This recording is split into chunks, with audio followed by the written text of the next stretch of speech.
कि जो समझदार थे, जागरूक थे, वो समझ गए कि अगर ये दस्तावेज भारत में लागू बना रहा तो ऐसा नहीं हो पाएगा, ऐसा हो जाएगा जिसे मान्यवर साहब भी चाहते थे, जिसे बाबा साहब भी चाहते थे और जिसे बुद्ध भी पसंद करते थे। इसलिए वो लोग चौकन्ने हो गए और उन लोगों ने इसको नुकसान पहुंचाने का पूरा प्लान बना लिया।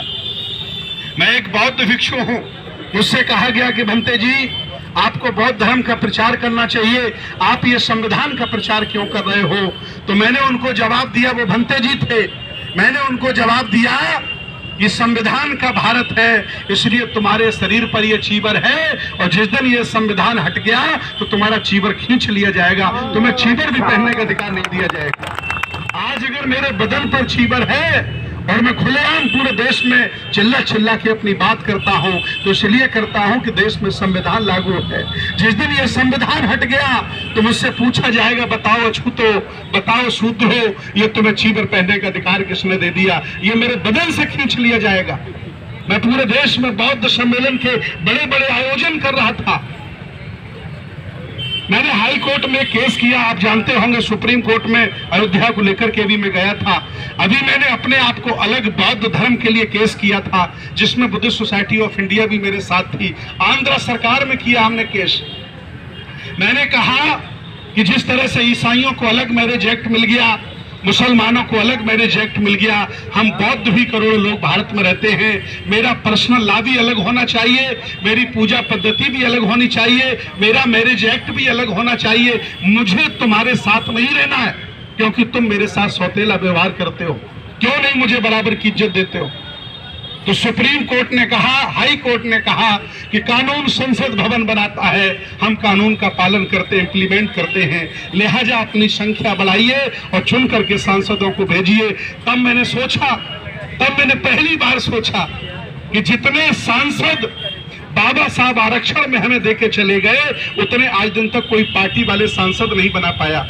ये जितनी एससी ओबीसी वाले पार्टी बनाए हैं आज दिन तक 130 सांसद कोई नहीं जिता पाया। इतने सांसद तो बाबा साहब हमें आरक्षण में देकर और उन आरक्षण वाले सांसदों की बदौलत भी आज दिन तक बुद्धिज्म को अलग धर्म का अधिकार नहीं मिला। मनमोहन सिंह की सरकार में पहली बार सिखों को आनंद मैरिज एक्ट मिला, उसे भी निष्प्रभावी कर दिया गया। मैं आपको बताना चाहता हूं कि आप भले ही 20 साल के बौद्ध हो, 30 साल के अम्बेडकरवादी हो, भंते जी ने आपकी शादी करी हो, लेकिन आपकी कोई अलग पहचान नहीं है। संविधान के भारत में मैं आज बौद्ध धर्म की अलग पहचान नहीं बना पाया तो विचार करियो मेरे सुल्तानपुर के लोगों, जब ये संविधान खत्म हो जाएगा क्या मैं ये लड़ाई लड़ सकता हूं? जब संविधान के भारत में हमें अलग धर्म नहीं बनाया गया, अलग मेरा मैरिज एक्ट नहीं बनाया, अलग मेरा पर्सनल लॉ नहीं बनाया, तो बताइए ये संविधान खत्म हो जाएगा तो मैं क्या करूंगा? इसलिए मैं पूरे देश में जिंदा जागरूक लोगों को इकट्ठा कर रहा हूं। किसी पार्टी से कोई इसका संबंध नहीं, किसी नेता से इसका कोई संबंध नहीं। इस आंदोलन का, इस रथ यात्रा के संबंध विचारधारा से है और विचारधारा वो है समता मूलक समाज की स्थापना करने वाली विचारधारा, जिसमें समता है, जिसमें भाईचारा है, जिसमें लोकतंत्र है, इसमें सबको इज्जत है। उस विचारधारा का नाम है बुद्ध, अशोक, फुले, साहू, अम्बेडकर की विचारधारा। ये उस विचारधारा का कार्यक्रम है।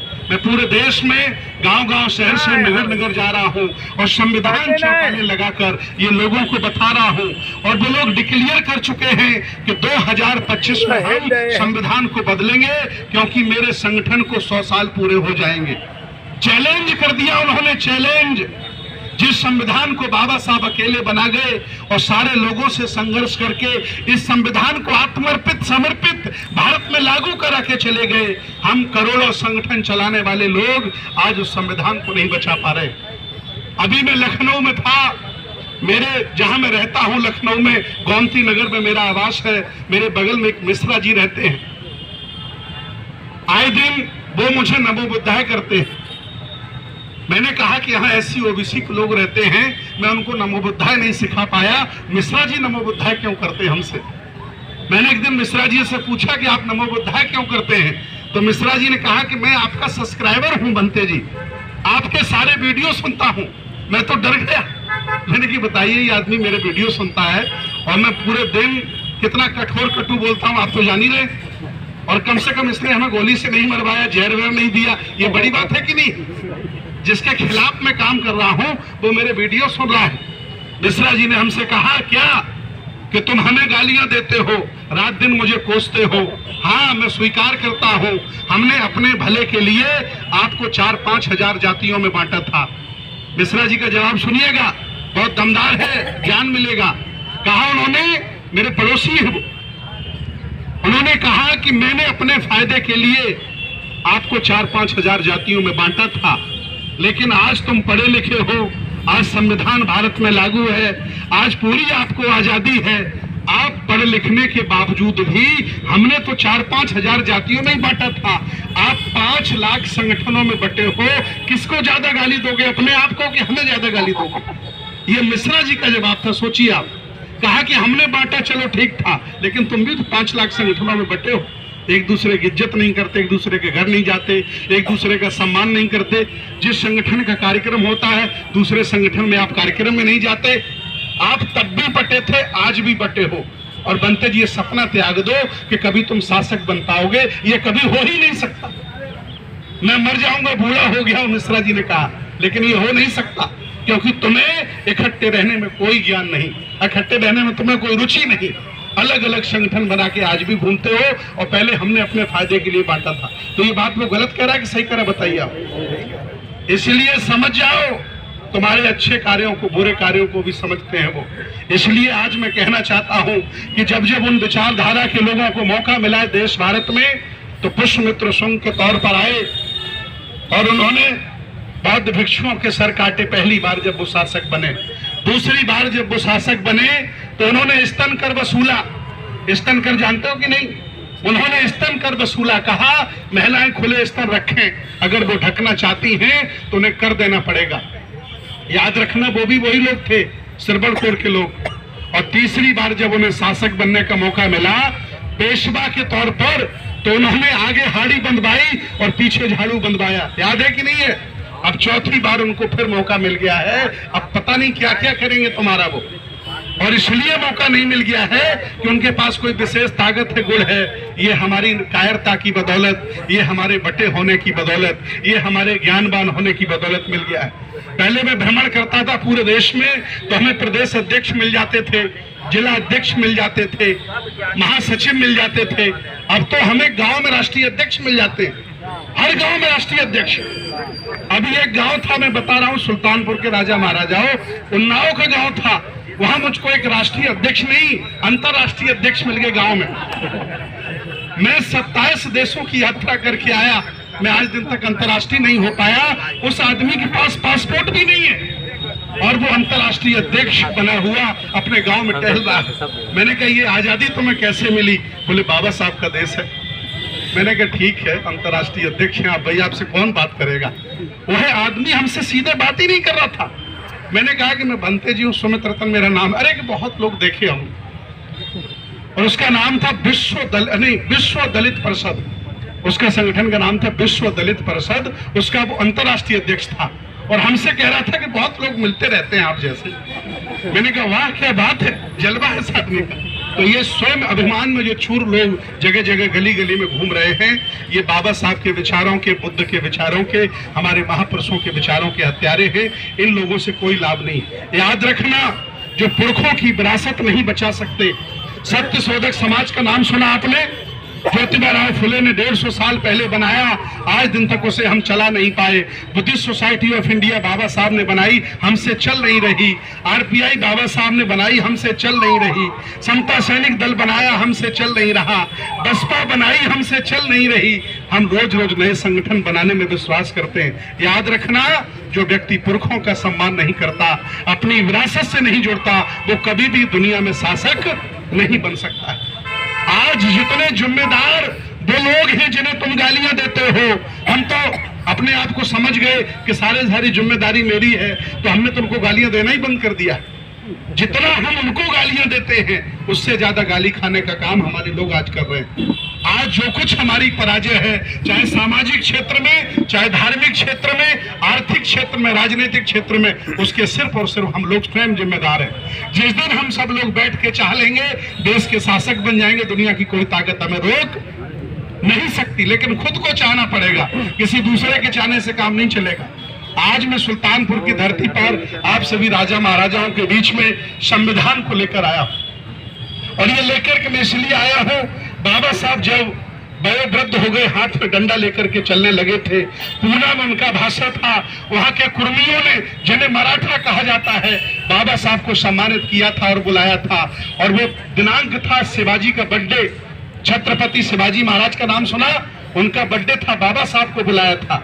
और उस बाबा साहब ने, उस कार्यक्रम में बाबा साहब ने कहा था कि मैं अब लंबे समय तक जिंदा नहीं रहूंगा, अब मैं लंबे समय तक जिंदा नहीं रहूंगा, क्योंकि कोई भी यहां लंबे समय तक जिंदा नहीं रह सकता, ये संसार परिवर्तनशील है, ये बुद्ध ने कहा है। उसी समय बाबा साहब ने कहा था कि हे मेरे भारत के लोगों, मैं तो नहीं रहूंगा संसार में, चला जाऊंगा, लेकिन अगर ये संविधान तुमने 100 साल भी बचा लिया तो तुम्हें इस भारत का शासक बनने से कोई रोक नहीं सकता है। और आज 75 ही साल हुए, संविधान पर खतरा मंडरा रहा है, 100 साल की छोड़िए। इसलिए अभिमान जातियों का, अभिमान संगठनों का त्याग कर विचारधारा को महत्व दीजिए और सब लोगों के साथ मिलजुल करके काम करिए। अगर ये भाव हमारे मन में आ गया तो हम संविधान भी बचा लेंगे और पुरखों की विरासत भी बचा लेंगे। मैं एक बौद्ध भिक्षु हूँ, मेरा काम ये नहीं जो मैं कर रहा हूँ, मेरा काम बुद्धिज्म का प्रचार प्रसार है, लेकिन मुझे लगा कि नेता टिकटें बांट रहे हो, चुनाव जीत नहीं रहे, कोई मतलब नहीं, जहां जाओ वहां कोई मतलब नहीं, अभिमान से भरे, घमंड से भरे, न मिलना न जुलना, सबकी बात बता रहा हूं मैं आपको, सारी पार्टियों की चर्चा बात बता रहा हूं, कैसे होगा।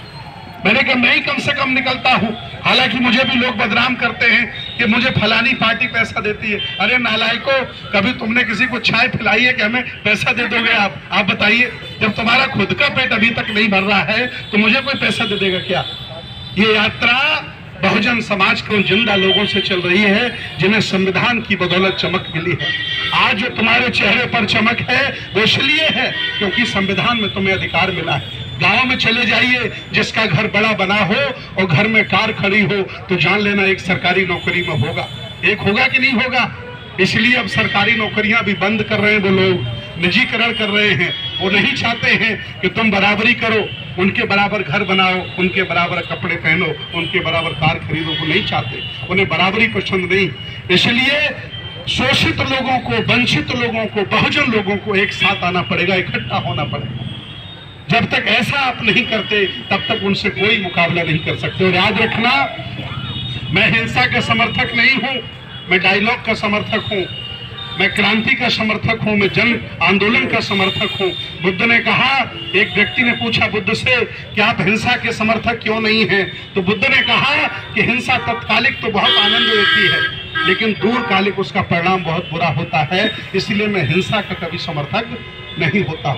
इसलिए बाबा साहब ने भी कभी हिंसा का समर्थक नहीं किया। इतने अपमान झेले, इतनी गालियां खाई, लज्जा उन्हें कितना ज्यादा किया गया, लेकिन कभी भी उन्होंने ये नहीं कहा कि मैं ठोक दूंगा, ये मार दूंगा, ये कर दूंगा। उन्होंने कहा कि इसका हल निकलेगा तो समस्या का समाधान करना पड़ेगा और संघर्ष करना पड़ेगा और लिखित दस्तावेज हमें देना पड़ेगा, और बाबा साहब ने दिया। आज मैं सुल्तानपुर की धरती पर यह अभियान लेके आया हूँ। ये संविधान घर घर पहुंचाने का अभियान है। मैंने सपना बनाया था कि मैं लगभग 1 करोड़ संविधान भारत के घरों घरों में पहुंचाऊंगा। मैं 1 करोड़ नहीं पहुंचा पाया, मैं झूठ क्यों बोलूंगा, 25,000 तो मैंने पहुंचा दिए। और मैं उम्मीद लेके आया हूं कि आप सुल्तानपुर के लोगों के घरों में भी लगभग मैं 200-500 संविधान पहुंचा के तब मैं अगले जिले में जाऊंगा और ये निवेदन करके जाऊंगा कि आप सभी संगठन वाले लोगों, जिंदा जागरूक लोगों, इकट्ठे बैठ कर के प्लान करो कि पूरे सुल्तानपुर में कितने गांव हैं और हर गांव में एक एक संविधान पहुंचाने का काम करो। तब तो मेरे सुल्तानपुर आने का मतलब है ना, कोई आने का मतलब मैं चला जाऊंगा, लेकिन ये आंदोलन, ये विचारधारा, ये सोच चलती रहे। और यहाँ के गांव की सूची बना डालो आप बैठ करके। ये कार्यक्रम कोई राजनीतिक नहीं है, ये कार्यक्रम सामाजिक है, विशुद्ध धार्मिक है, मान सम्मान स्वाभिमान की लड़ाई है। आप सब लोग बैठिए और गांव-गांव की सूची बनाइए और हर गांव में एक संविधान पहुंचाइए। और फ्री में नहीं देना है किसी को, उसका जो भी रेट हो वो रेट से दीजिए गांव-गांव में। अगर ऐसा आपने काम कर दिया तो सुल्तानपुर में आप 5,000 संविधान पहुंचा दोगे, ये बहुत बड़ी क्रांति हो जाएगी। हो जाएगी नहीं हो जाएगी बताइए आप। इस अभियान को आप करिए। मैं कुछ संविधान लेके आया हूं और मैं चाहता हूं कि आप लोग उसको लेके जाएं। जो सक्षम लोग हैं वो 2-4 ज्यादा लें, ताकि वो अपने मित्रों को भेंट करें। छोटे जो बच्चे पढ़ रहे हैं उनको दे दें, और भले ही तुम्हारे घर में संविधान हो फिर भी ले जाइए, इसलिए कि यात्रा में कम से कम ये जुड़ेगा कि संविधान सुल्तानपुर की धरती में इतने भंते जी के माध्यम से आप लोगों ने लिए। और मैं चाहता हूं, आप लोगों ने बहुत हमारा सम्मान रखा, बहुत इज्जत रखी, आप हमारे आह्वान पर यहाँ आए, आपने हमें सुना। बहुत ज्यादा कुछ कहने के लिए नहीं है, बस कहना मैं इतना ही चाहता हूं कि जिंदा लोगों की बहुत कमी है। मैं मानता हूं हमारी संख्या 100 करोड़ है, मैं मानता हूं हम 125 करोड़ भारत में हैं, लेकिन 1 करोड़ भी उसमें जिंदा नहीं। जिंदा का मतलब समझ रहे, यहाँ जो बैठे हैं वो जिंदा है, बाकी सुनकर के जो घरों में बैठे वो मुर्दा है। ये सुनकर के भी कि कोई कार्यक्रम है, भंते जी आ रहे हैं, उन्हें मुर्दा मानिए आप। जिंदा लोगों की संख्या कम है, लेकिन वैसे संख्या हमारी बहुत ज्यादा है। जिस दिन हमने जिंदा लोगों की संख्या ज्यादा बना ली, हमारे हक अधिकारों को कोई हमसे छीन नहीं सकता। और इस संविधान को बदलने की क्या बात है, कोई किसी का नाम तक बदल करके लंबा चौड़ा करके नहीं ले सकता। ये अधिकार आपको संविधान में मिला है। तो यही सब बातें करके मैं अपील करूंगा, ये कार्यक्रम आप लोगों के सहयोग से चलता है। अगर सरकारी कर्मचारी लोग हमारी इस यात्रा को सहयोग ना करें तो मुझे नहीं उम्मीद कि मैं कभी चला पाऊंगा। कोई सिंगल एक राजनेता एक चाय हमें नहीं पिलाता कभी भी। अगर कोई हिंदू बाबा कथा भागवत करने तुम्हारे जिले में आ जाए तो तमाम पार्टी के लोग उसकी इज्जत करते कि नहीं करते? कथा करवाते हैं, दान देते हैं, अपना माला पहनवाते हैं, सब कुछ करते हैं। मैं कहीं भी किसी जिले में चला जाऊं, कोई पार्टी वाला व्यक्ति न कार्यक्रम में आना चाहता है, न अपने घर पे चाय पिलाना चाहता है। पता नहीं क्यों हमसे दुश्मनी मान के बैठा है। किसी की भी बात कर रहा हूं, एक पार्टी की नहीं, किसी भी पार्टी, उनकी अलग अलग अपनी जिंदगी है उनकी, और वोट वो सबका चाहते हैं, हम हमसे भी चाहते हैं। इसलिए ये जो यात्रा है आप लोगों के सहयोग से चल रही है। अगर आप लोग इसमें सहयोग करेंगे तो ये यात्रा आगे भी चलेगी। और मुझे कल लगातार 3 हमारे कार्यक्रम हैं। बदलापुर में पहला कार्यक्रम है, मोगरा बादशाहपुर में कार्यक्रम है, और जौनपुर में 500 लोगों का मैरिज होम बुक किया गया है। लगातार 3 कल कार्यक्रम है। हमें यहाँ से 10 बजे पूरा ये आपका सुल्तानपुर छोड़ देना है। और मैं निवेदन करूंगा संगठन के लोगों से कि इसकी छाया प्रति, कार्यक्रम की भूमिका, सभी संगठनों के नाम, महत्वपूर्ण लोगों के नाम अखबार में भी आप लोग निकलवाइए, ताकि जो लोग नहीं आए हैं वो कम से कम अखबार में तो पढ़ सकते हैं कि आज जिले में संविधान यात्रा आई थी, वहां ये बात हुई, इतने लोग इकट्ठे हुए। तो इसी बहाने कम से कम उनकी कानों में आवाज जानी चाहिए। तो मैं और बहुत ज्यादा बातें न करके मैं अपनी बातों को समाप्त करूंगा और आपसे निवेदन करूंगा कि आप सभी लोग संविधान लें और हमारे साथ फोटो कराएं। और ये भिक्षा पात्र भी लेकर के मैं चलता हूँ। सभी सुल्तानपुर के राजा महाराजा देख लो, ये भिक्षा पात्र है मेरा। अगर इसमें कुछ दान आप देते हैं तभी हम गाड़ी में डीजल भरा पाते हैं, तभी हम लोग अपने खाने का बंदोबस्त, ड्राइवरों के चलने का बंदोबस्त कर पाते हैं। और ये यात्रा कोई एक जिले की नहीं है। मैं तो बड़ा निवेदन कर रहा हूं सुल्तानपुर के राजा महाराजाओं से, अगर मैं तो 100% खाली हूं, मेरे पास कोई काम नहीं है, मेरा कोई घर नहीं, कोई परिवार नहीं, कोई मुझसे पूछने वाला नहीं कि आपने खाना खाया कि नहीं खाया। आपका अपना घर है, लेकिन फिर भी इतने लोगों में से कोई तो ऐसा खाली होगा जो 1 सप्ताह का समय, 1 महीने का समय, 2 महीने का समय दे सकता है। आइए, मैं आह्वान करता हूं, इतने लोग बैठे हैं, अगर ये लगता है कि मैं अच्छा कार्य कर रहा हूं तो चलिए हमारी यात्रा के साथ हमारा 10 दिन का, 5 दिन का सहयोग करिए। आप आर्थिक सहयोग नहीं करते, हमारी यात्रा में साथ चलिए, संख्या बढ़ाइए, लेकिन ये भी हमारे लोग नहीं करते। मैं हर जिले में आह्वान करता हूं, कोई जाने को तैयार नहीं, किसी को घर छोड़ना नहीं, अपने घर का बिस्तर सबको अच्छा लगता, सबने अपने अपने को फंसा रखा है अलग अलग कामों में। नहीं खाली हूं, अकेले अकेले घूम रहा, लेकिन फिर भी मुझे कोई शिकायत आपसे नहीं है। आपका जीवन अलग है, मेरा जीवन अलग है। मेरा जन्म ही इसलिए हुआ, हम बौद्ध भिक्षु इसलिए बने कि हम आप लोगों के बीच में जाएं, आपको जगाएं, धर्म का प्रचार प्रसार कराएं।